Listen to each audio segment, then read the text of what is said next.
Hello guys, welcome back to Rapid Dentistry. In this part, we are continuing our discussion on developmental disturbances of salivary glands and your teeth shape and teeth size. Okay, and this is part 3 of the developmental disturbances. And in part 1 and part 2, we had seen about the disturbances of your jaws, lips and palate, oral mucosa, gingiva, tongue, all of that. And now in this, we are continuing this chapter. So now we are concerned with your salivary glands. So what are the conditions involving your salivary glands? Okay, so for that we have 6 conditions: your aplasia, xerostomia, hyperplasia of palatal gland, atresia, aberrancy and Stafne cyst. So these terms we need to understand that what is the difference between these all and what all things are happening in this disturbances of salivary glands, right? So first things first, your aplasia. Okay, so what is aplasia? Aplasia is simply your agenesis. Agenesis meaning that your salivary gland is not formed at all. So it is supposed to be formed in your intrauterine life, but it couldn't be formed. Okay, and it can be either one or a group of salivary glands, and it also can happen on the one side or both the sides, right? And this particular condition is associated with certain syndromes also, and these syndromes are your hemifacial microsomia, also known as your golden hair syndrome. Okay, so what happens in this syndrome is your hemifacial, that is your half of the face, is undergoing atrophy. So as you can see in this image, this child, half of her face, that is the right side of her face, has undergone atrophy, and similarly her salivary glands are also atrophied in this half of the face. That is your golden hair syndrome. Okay, the second syndrome associated with your aplasia is your LAD syndrome. So your LAD syndrome is your lacrimo auriculo dento digital syndrome. Okay, and this was your golden hair syndrome, right? And we have another syndrome associated with your aplasia, that is your mandibulofacial dysostosis. This is just another name for your Treacher-Collins syndrome. Okay, so we had discussed about your Treacher-Collins syndrome in your Microdontia, okay, in which the mandible is not developed in your intrauterine life. Yeah, that is what we had seen in part 1 of this video. Okay, that the typical bird face appearance is seen in your Treacher-Collins syndrome, that is your mandibulofacial dysostosis. So this is your aplasia, that the salivary gland is not able to form only. Okay, and this is associated with your 3 syndromes: your golden hair syndrome, your LAD syndrome and the Treacher-Collins syndrome. The second very important condition associated with your salivary gland duct. Okay, so here the gland was missing, here the duct is absent. Okay, so either the duct is absent or the duct has undergone some occlusion, that is, there is some obstruction in the duct. Okay, that condition is known as your atresia. Very simple. Okay, so the duct is undergoing some defect in under this condition. This next is your aberrancy. So what is aberrancy? It is very easy, that the gland is located at some abnormal position other than the normal position. So that is your simply aberrancy. Okay, abnormal position is your aberrancy. So you can know this by seeing that aberrancy has ab in it. So abnormal position simply, right? Next is your Stafne cyst. So Stafne cyst is not a true cyst, right? It's a pseudo cyst. So true cysts are pathological in nature. They have epithelial lining, they have some fluid or gaseous content inside of it. But Stafne cyst is none like that. It's not like that. Okay, it's just a depression under your lingual side of the mandible, right? And this cyst is also known as your static bone cyst. So why are we calling this cyst as static? Why are we calling this cyst as latent? Because this cyst doesn't grow in size over the period of time. So this is present from the birth, and it is developed during your intrauterine life. And but the thing is, it stays as in size as it is. It doesn't grow with time. So that is why we call it static, right? And latent, because it stays as it is. Okay. And another name of this cyst is your developmental lingual mandibular salivary gland depression.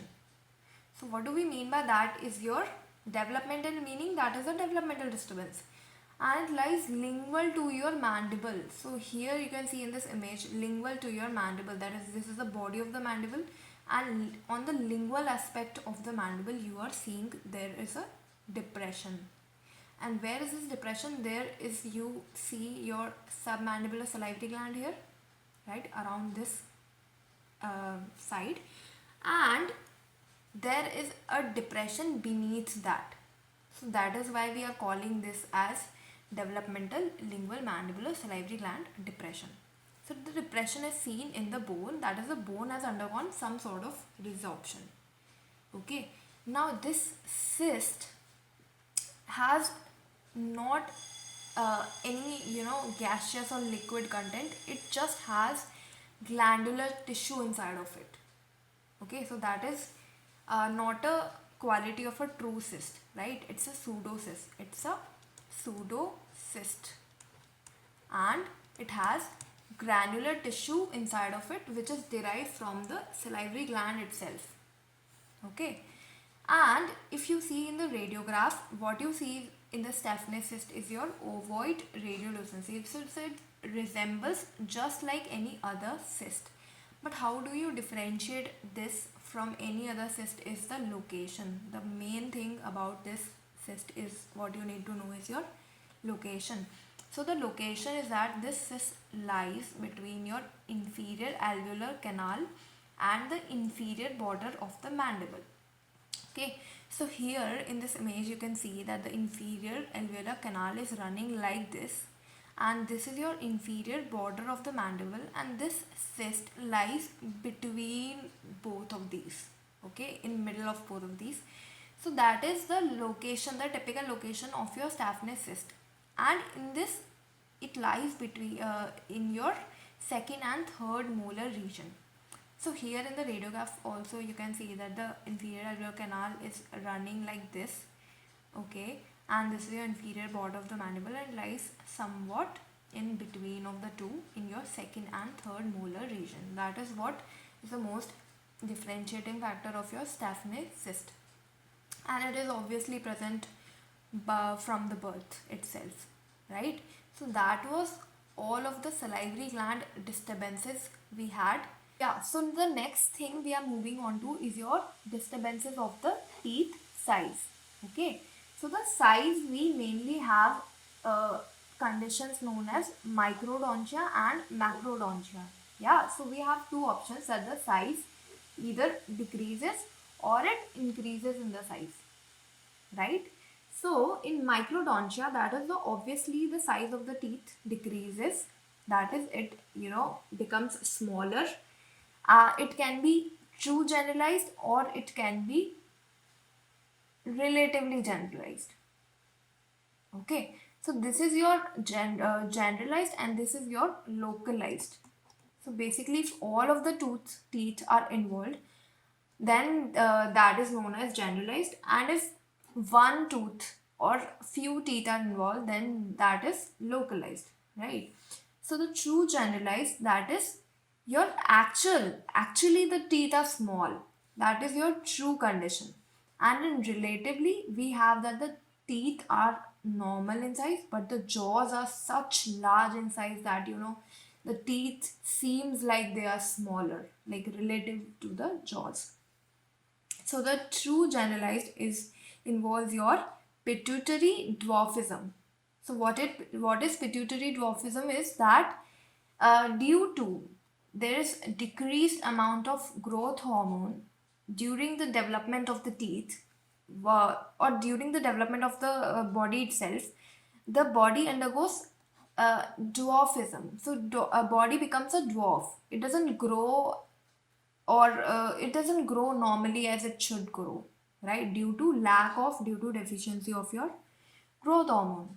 So that is your true generalized condition, right? And we had talked about the relative generalized, in which the jaws will be large in size. And now the localized, in localized we can have a single tooth involvement, as in the case of your peg laterals. So your peg laterals, as you can see in this image, this your lateral incisor is what it is, peg shaped, right? And this is the most common tooth undergoing your microdontia, the single tooth microdontia. Okay, so this was small size teeth, and then the second condition is your macrodontia, that is the increased size of the teeth. And under this you have true generalized, again the same thing we discussed in your microdontia. Okay, so the true generalized would involve your pituitary gigantism, that is your increased growth hormone, which led to overgrowth of the body, and likewise the teeth are overgrown, it's also, right? So they are larger sized. And we have relatively generalized, in which the jaws are relatively smaller in size, and that is why the teeth are, they seem to be bigger, but they are not. They are just as normal as they would be if the jaws were normal in size, right? And then the single teeth involvement, just like we had seen in the microdontia, here only one tooth is larger in size. Okay, rest all the teeth are just normal. And this tooth, you will have to differentiate this macrodontia from your fusion. So what happens in fusion is that your two normal sized teeth, they fuse together and they form a single tooth, right? So they fuse together. So in this fusion, what you will see is that one tooth will be less in the arch. If you count the number of the teeth, one tooth will be less in number.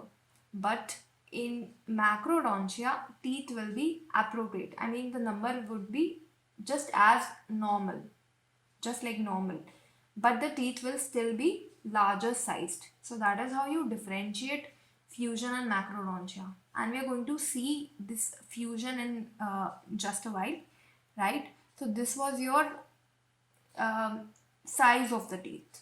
Okay, so what can happen to the size? It can be either smaller or larger, so micro or macrodontia. Simple. Now the next thing is your disturbance of the shape of the teeth. Now shape can have a lot many conditions, right?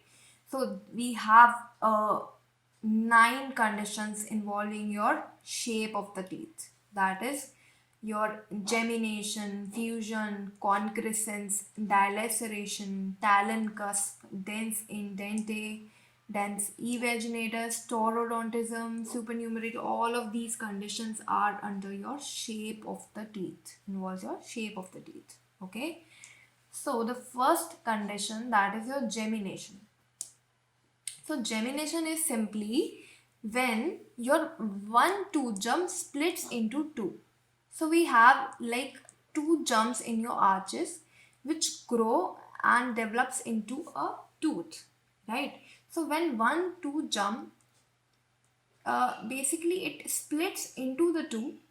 Now both of these teeth are like, they seem to be have separate crowns, but they have a single root and the root canal, right? So both of these teeth are having a single root canal, just the crown seems to have been splitted, right? So that is your gemination. Okay. But if you talk about fusion, these two teeth were actually separate, but they fused together. They would have different root canals. The root canals would be separate in this case, but in this case, root canal is a common thing in both of these teeth, right? And we have another condition which is similar to your gemination is your twinning. So in this gemination, you can see that for example, this is your gemination. The crowns are still not separate, right? You can see that the crowns are fused here, right? But in twinning, the split is actually complete. So the split would be actually complete, and you will have a one tooth will be normal and one you will have an extra tooth, that is your supernumerary tooth. So that tooth will be extra, and inside you have a same root canal, but out in the oral cavity you will see two different crowns, two separate crowns, right? And so one number would be extra. So that is why we call it supernumerary, right? So that is your twinning.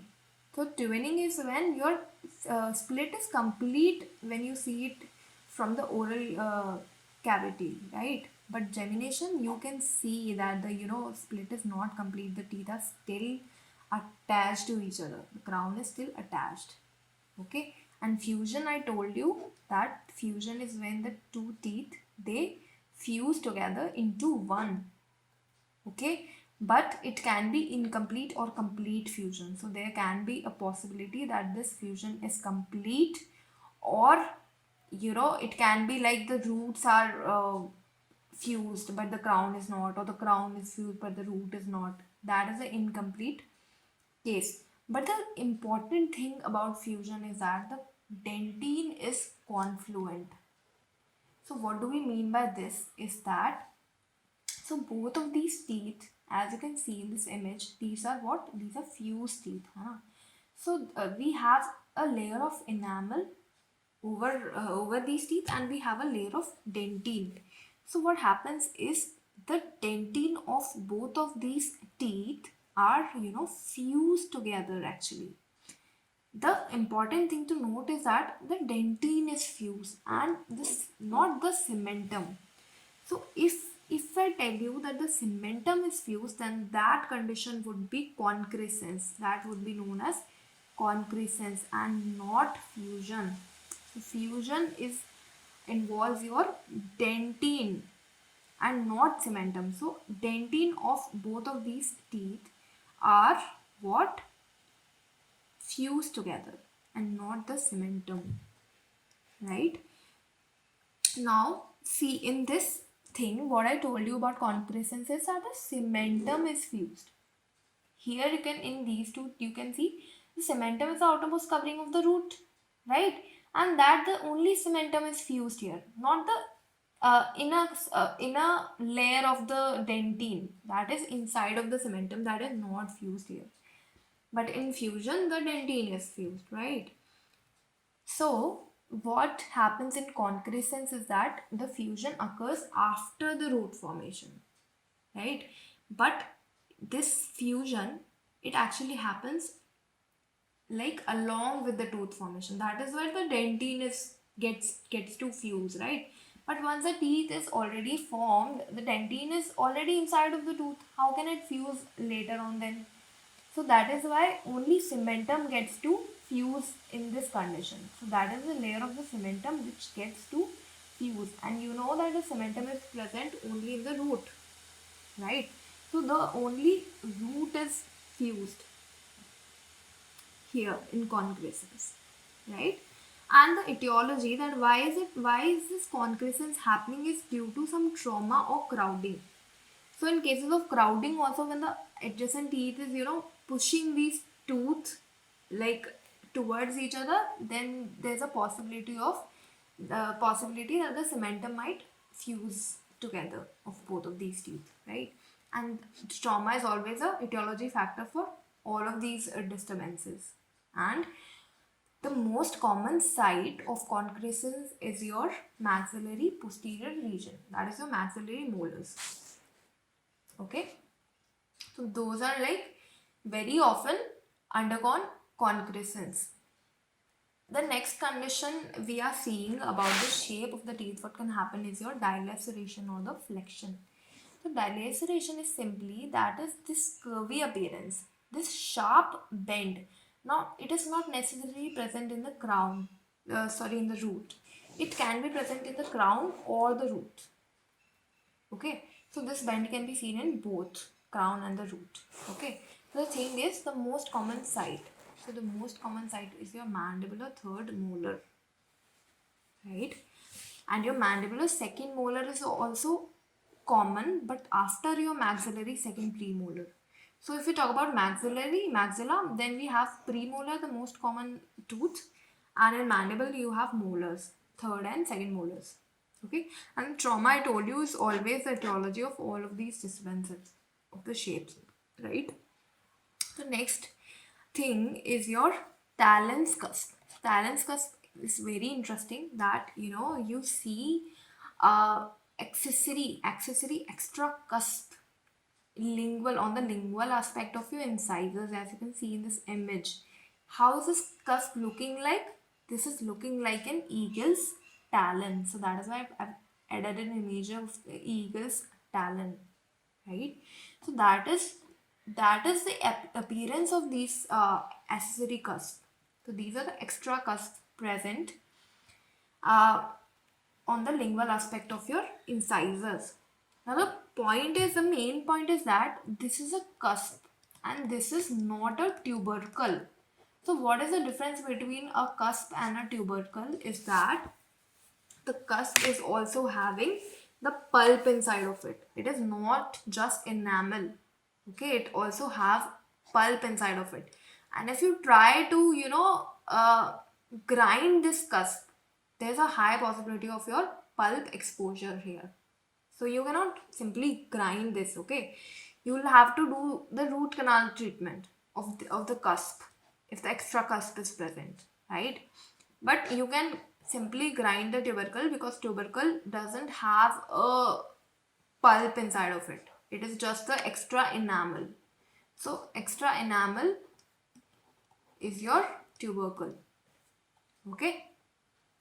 And this Talon's cusp is associated with your certain syndromes also. And those syndromes are your Rubinstein-Tybee syndrome, your Mohr's syndrome, and the Sturge-Weber syndrome. Okay.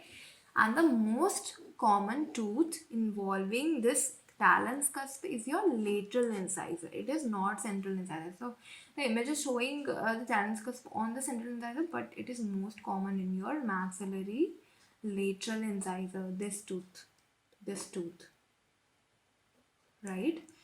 That is the most commonly involved. Now the classification of Talon's cusp, if we talk about, is your type 1, type 2 and type 3. Okay, so the type 1 is your simply Talon. It is named Talon.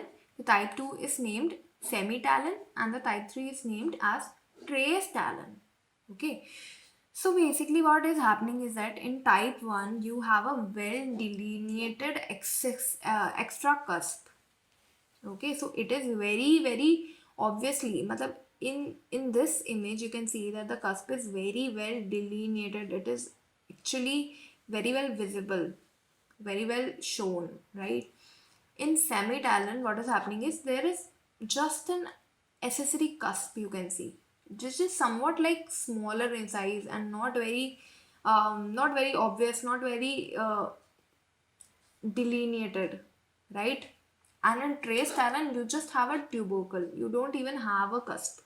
So cusp is like having a root canal, having pulp inside of it, and but the tubercle is just a little bit of extra enamel here and there. That is your tubercle. So that is just in trace amounts, right? So type 1 is actually having a talon and type 3 is not having a talon, and type 2 is somewhat in between the type 1 and type 2. Okay, and the treatment I told you is the root canal treatment of your cusp. right? Because it is having your pulp inside of it. Now the sixth condition is your dens in dente or dens invaginatus. Okay, and it is also known as your tooth within tooth. Okay, and dilated composite odontome. So what do we mean by all of these names is what we understand is that there is tooth within tooth. So what is happening is that there is a crown invagination, that is this invagination taking place, which is your invagination of crown or the root, and it also has your enamel layer. So this is your enamel layer, and this tooth is going inside of the tooth. So that is why we are calling it tooth within the tooth. So basically your external surface is invaginating inside of the tooth, and this is forming something like this. This is your fluidless appearance, right? So this structure right here, it is known as fluidless and resembles somewhat like this. That is why it is also known as your fluidless appearance. Okay, and what is happening here is that there is deep surface invagination of either the crown or the root, and it is lined by enamel. As I told you that this invagination, it is lined by enamel here. Okay, and it is also known as your dilated composite odontome because it is dilated, right? Like dilated and composite odontome. I'll tell you why is it called as composite odontome. And the most common tooth involved in this condition is your permanent maxillary lateral incisor. So similar to your Talon's cusp. So Talon's cusp was also the most commonly found in your maxillary lateral incisor only. And this dens and dente is also common in maxillary lateral incisor. Now in radiograph, what do you see in this condition is your pear-shaped radiolucency. So that is this pear-shaped radiolucency is what you are seeing in this condition, right? And this scientist known as Ehlers, he also gave a classification of this condition. That is the Ehlers classification of dens and dente.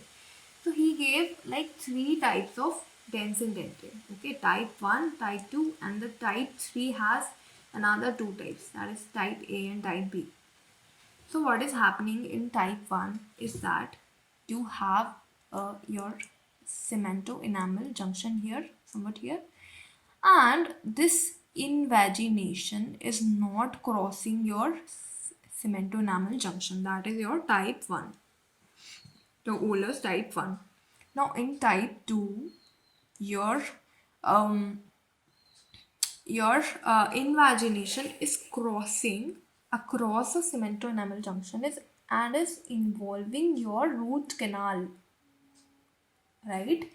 So the root canal is involved. Invagination has reached across and beyond your CEJ and involved the root canal. And now the type 3 is not involving your root canal, but it is splitting the tooth into 2 parts. And this other part, what is this other part? This part is also known as your composite odontome. So that is why we told that dens and dente is also known as your dilated composite odontome. So where is this composite odontome coming from? So this is simply the part of the tooth remaining after this dens and dente, it is splitted the tooth into 2 halves basically.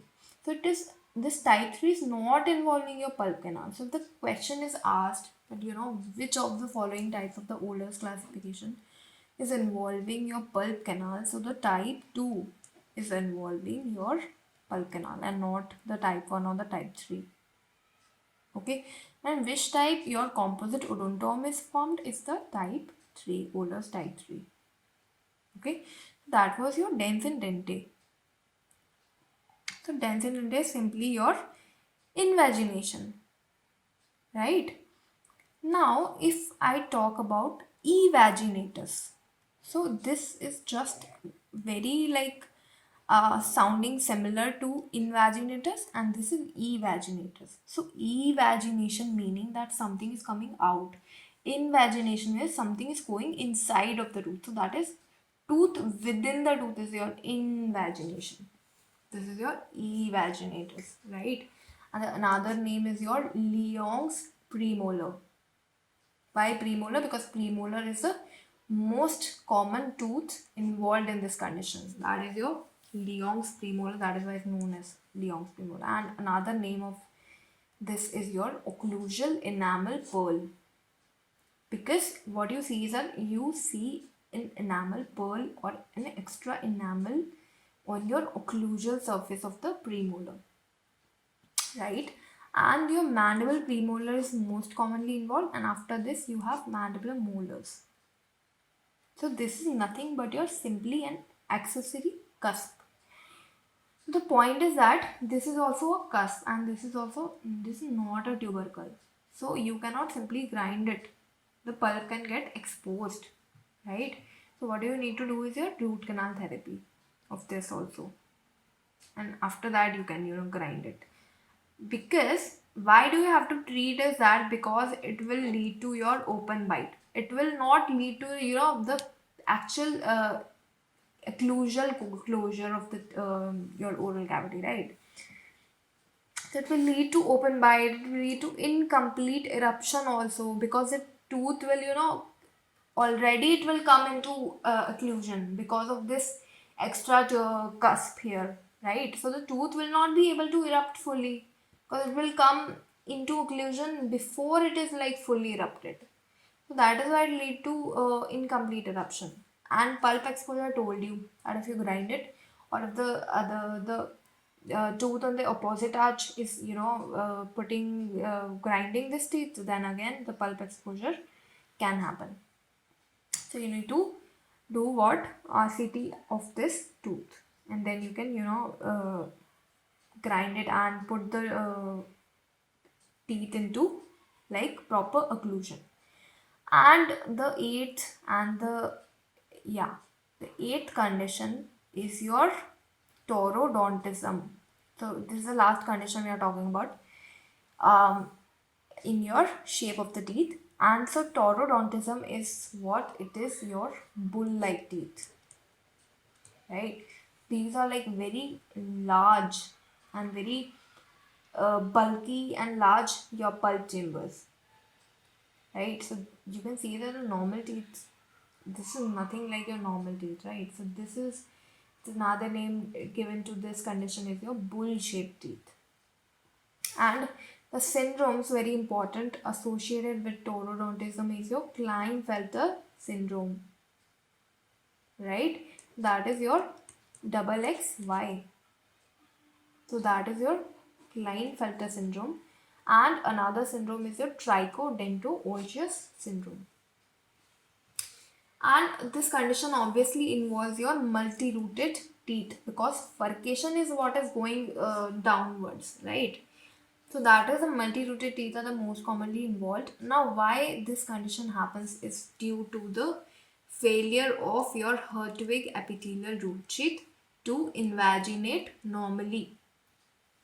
So you have, when the root is developing in your development of the teeth, what happens is there is something form known as Hertwig's epithelial root sheath, which is responsible, which invaginates to form your furcation, right?